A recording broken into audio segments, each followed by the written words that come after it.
Good day, everyone. So, today we're going to tackle the introduction to personality. Definition and the basics of personality.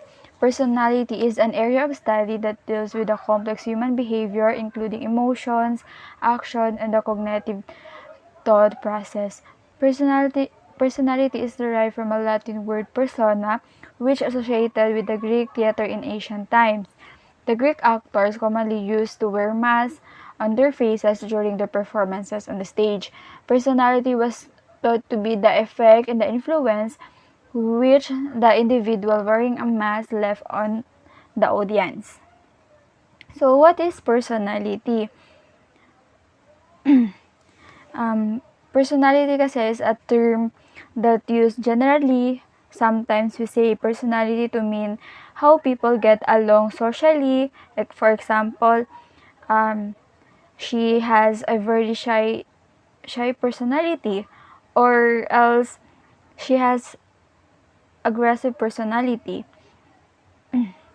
Inner psychological characteristics determine and reflect how a person responds to his or her environment. Some total or hereditary characteristics and childhood experiences result social environmental influences on the person concerned. So, inner psychological characteristic, for example, Harwell and Mark Chan has been scolded by their teacher, but they have different reaction. For example, because Harwell, he only cry, while Mark Chan, he depended himself to his teacher. So we can see that the situation is they been in the same situation, but they react differently. Sometimes personality is based on childhood experiences, like when they were in high school, they experienced bully. By that, it affects their personality. Also, but also says that personality is based on genetics.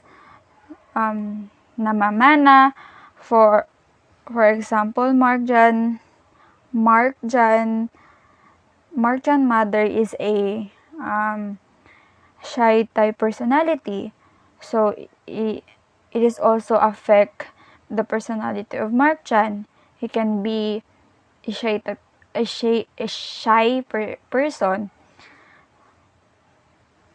So personality refers to the individual differences in the characteristic patterns of thinking, feelings, and behaving.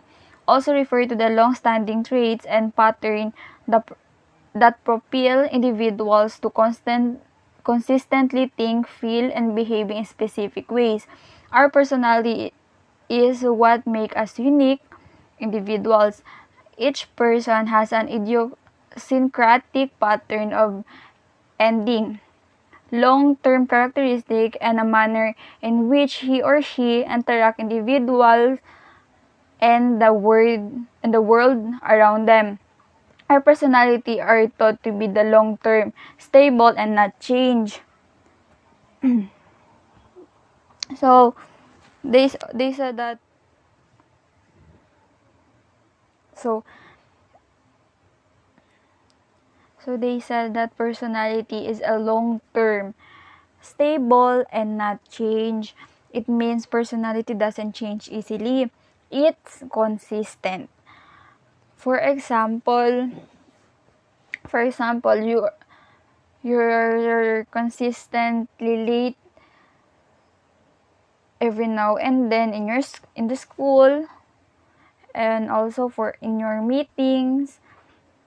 So it doesn't change in a short period of time, because you're consistent with what you're doing. Next, nature of personality. Personality embraces moods, attitude, and opinion, and and is not clearly expressed in the interaction with other people. It includes behavioral characteristics, both inherent and acquired, that distinguish one person from another and that can be observed in people's relationship to environment and to the social group. A characteristic way of thinking, feeling, and behaving. It also embraces mood, attitude, and opinion, and most clearly expressed in interactions with other people. It includes behavioral, inner psychological characteristic that reflects how a person responds to environment, inner characteristic like traits, distinguish individuals. Different individuals have different behavioral pattern, personality change in response to the event as a part of maturing process.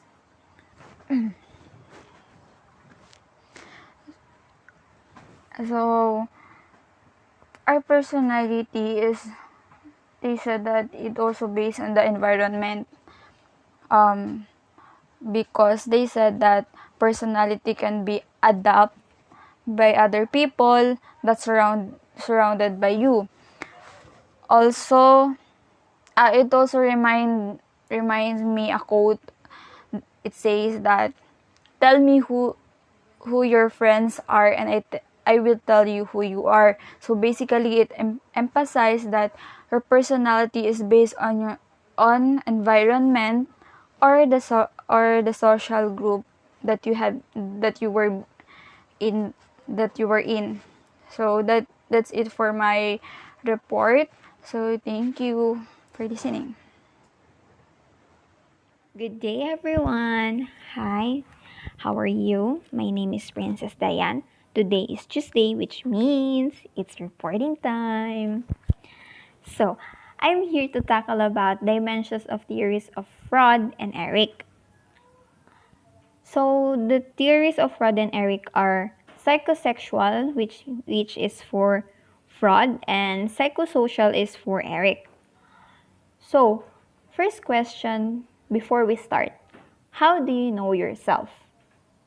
Let's talk on that question, and later on, after we tackle about my topic, you will answer it in your own. So, first, psychosexual theory of development. Sigmund Freud. So Sigmund Freud is an Austrian neurologist born on May 6 of 1856 and died September 23, 1939. Well, facts about him is that he is the founder of psychoanalysis. The subject of his study is about human sexual activity, primitive culture, personality, about Moses, about dreams. So, he believed that personality develops during early childhood. So it means, you know what it means, right? So Freud viewed development as continuous. He believed that each of us must pass through a series of stages during childhood, and if we lack proper nurturance and parenting during the stage, we may become stuck or fixated in that stage. So when we talk about stages. We talk about our past, our childhoods. Some of us was stayed in this situation that we can go through, right? So this is what his theory means. So Freud stages are called the stages of psychosexual development. According to Freud, children's pleasure-seeking urges are focused on a different area of the body called an erogenous zone. At each of the 5 stages of development is oral, anal, phallic, latency, and genital. So, psychologists today dispute Freud's psychosexual stages as a legitimate explanation for how one's personality develops. But what we can take away from Freud's theory is that personality is shaped, in some part, by experiences we have in childhood. Of course, we struggle and we experience different experiences during our childhoods, right? So, here's an example of the stages I've searched in the Google. So, birth to 1 year old in erogenous zone in oral stage. Then erogenous zone is in the mouth. Anal stage 1 to 3 years old. Erogenous zone, bowel and bladder control. In phallic stage 3 to 6, erogenous zone is genitals. So, latent stage 6 to puberty, libido inactive. So, in last stage, genital stage, puberty to death, mirroring sexual interest. So, in oral stage, this is when we were babies, right? Like, we always like want to eat, sort of that. And then anal stage is when you can control yourself, something of sort of that. And then next is in phallic stage, just like you question yourself, what am I, right? And then in latent stage 6 to puberty is this is what they're talking about, puberty stage, when puberty hits you. And then the last stage, genital stage, is when you have an interest to your opposite sex. So next, psychosocial theory of development by Erik Erikson. So Erik Erikson is born on June 15, 1902, died May 12, 1994. A German-American development psychologist and psychoanalyst. So Erikson's psychosocial development theory emphasizes the social nature of our development rather than its sexual nature, while Freud believed that personality is shaped only in childhood. Erikson proposed that personality development takes place all through the lifespan. Erikson suggests that how we interact with others is what affects our sense of self, or what he called ego identity.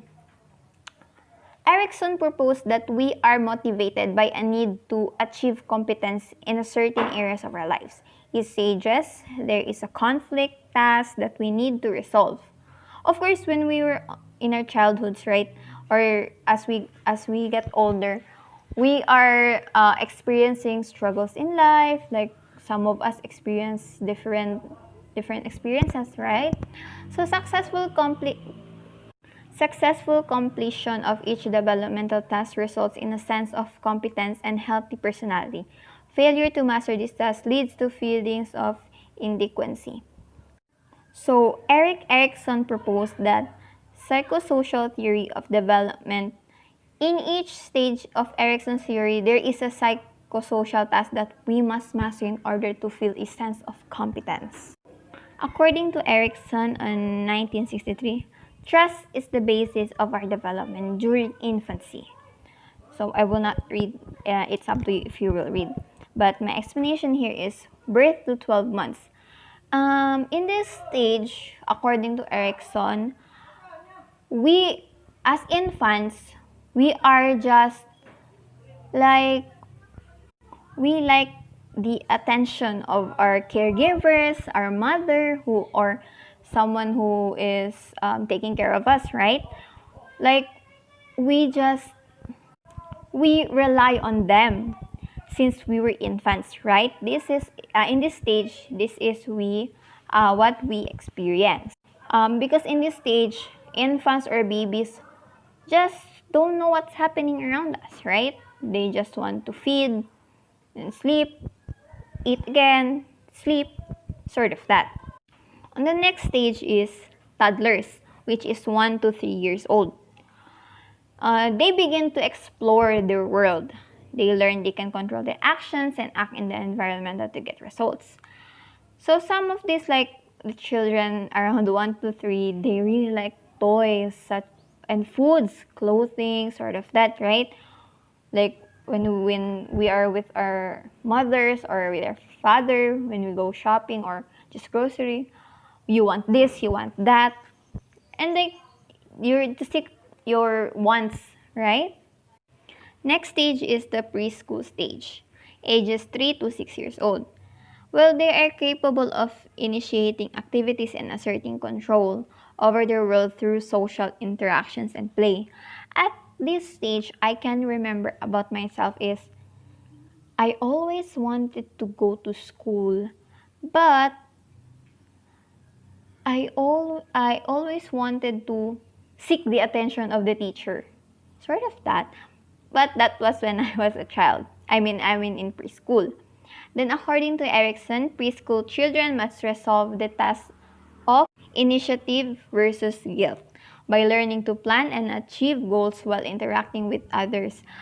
At this point, during our preschool stage, we really want to have friends, right? Then some of us like have an imaginary friend, or when we go to school, we want to interact more and we want to play more. Those who are unsuccessful at this stage with their initiative misfiring or stifled may develop feelings of guilt.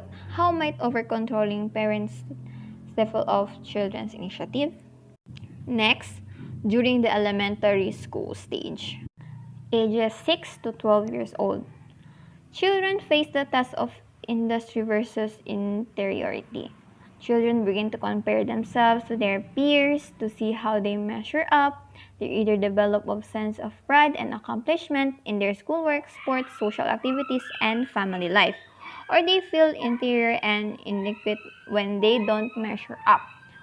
What are some things parents and teachers can do to help the children develop a sense of competence and belief in themselves and their abilities? For me, in this stage, it's just normal to feel these feelings, right? Like you compare yourself.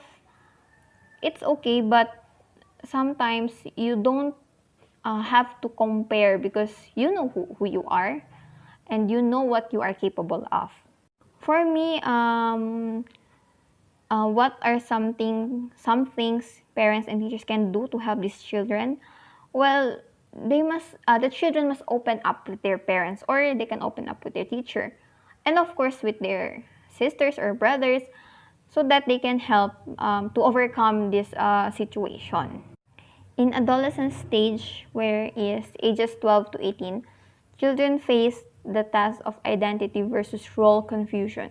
So in this stage, like, who am I? What do I want to do in my life? Like, sort of that. And they think like, what really am I? They are still confused at this stage. And some of them, as you can hear from other people, like, he is example, he is a gay, and then after how many years he turned into a man again. So at that stage they are still confused, and it's okay. It's nothing wrong with that. Next stage is in early adulthood, ages 20s through early 40s. They are concerned with intimacy versus isolation. After we have developed a sense of self in adolescence, we are ready to share a life with others. Of course, in this stage, some of us like, I want to be in a relationship, or I want to share my experiences with other persons, sort of that. And Erickson said that we must have a strong sense of self before developing intimate relationship with others. Well, adults who don't develop a positive self-concept in adolescence may experience feeling of loneliness and emotional isolation. So if you can't develop on your previous stage, some of us are still feeling lonely, emotional in isolation, and they like what do you call this? They just want to be alone and don't want to open up with others. So most of us are still single since birth, and others like also have and are already graduated on that.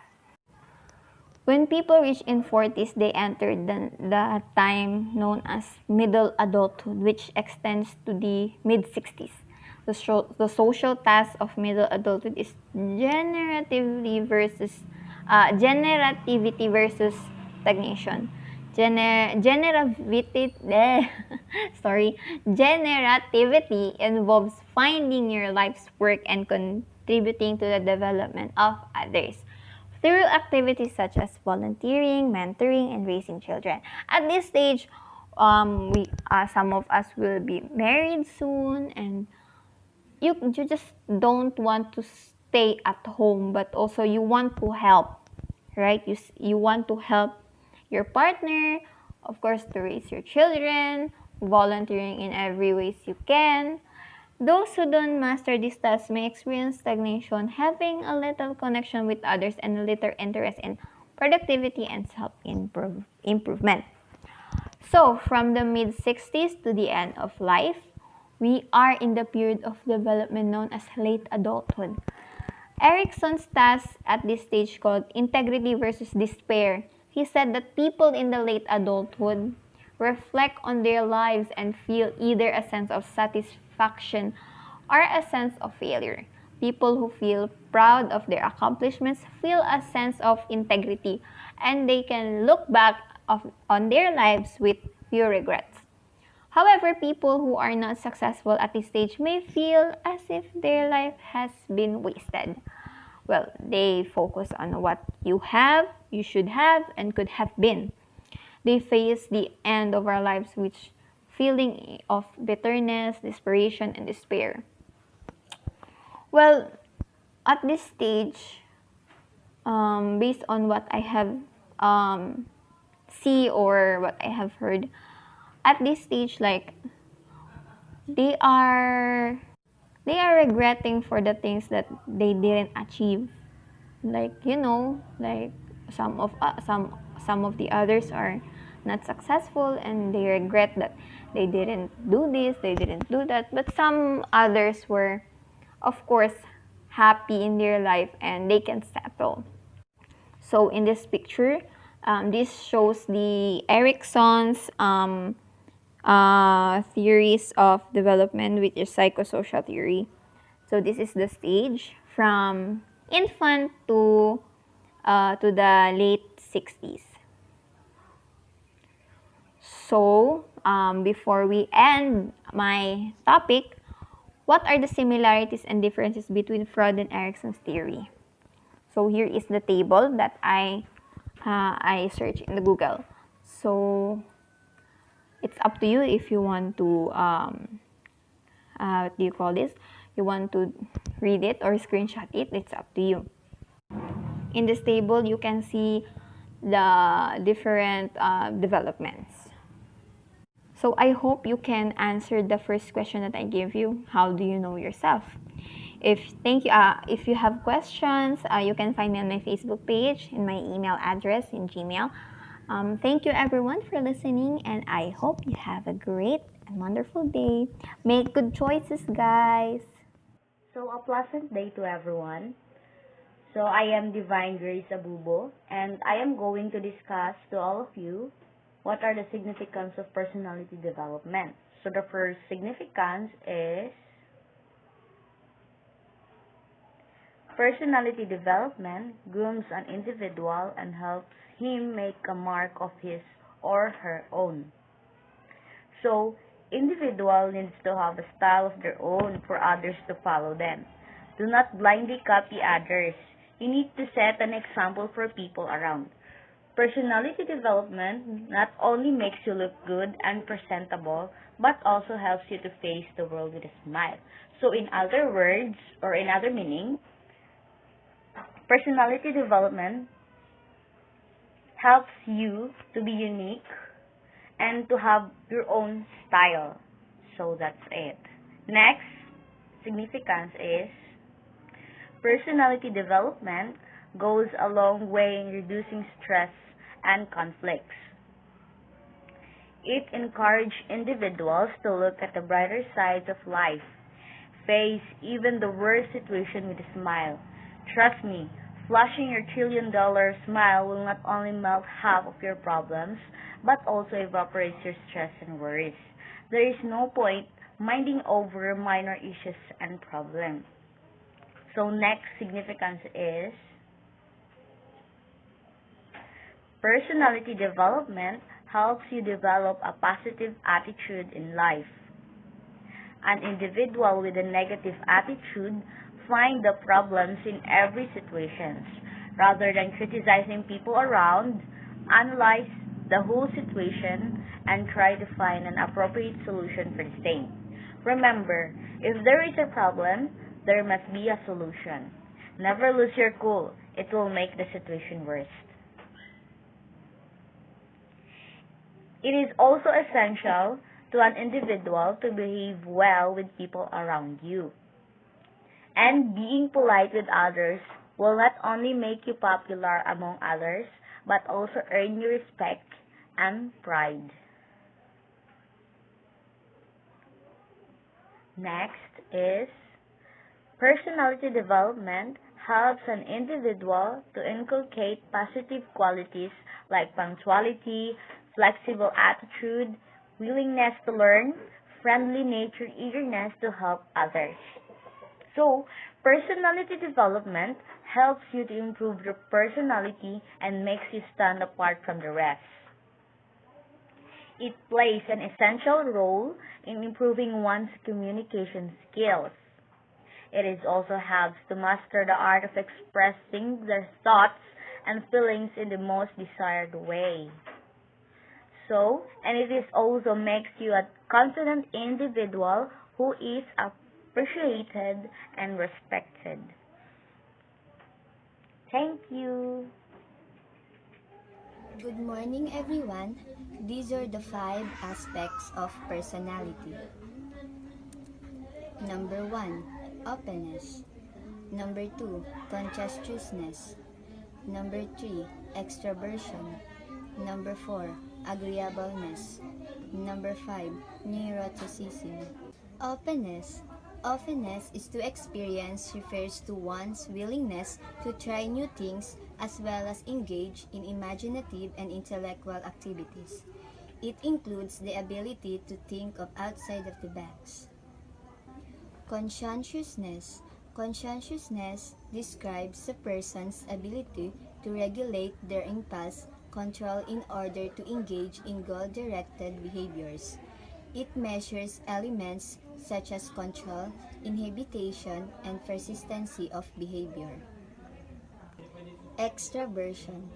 Extraversion reflects the tendency and intensity to which someone seeks interaction with their environment, particularly socially.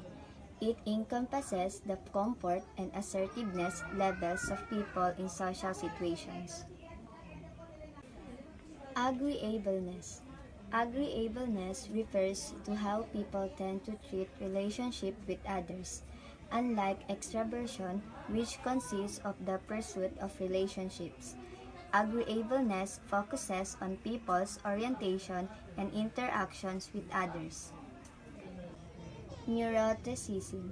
Neuroticism describes the overall emotional stability of an individual through how they perceive the world. It takes into account how likely a person is to interpret events as threatening or difficult. That's the 5 aspects of personality. Thank you for watching.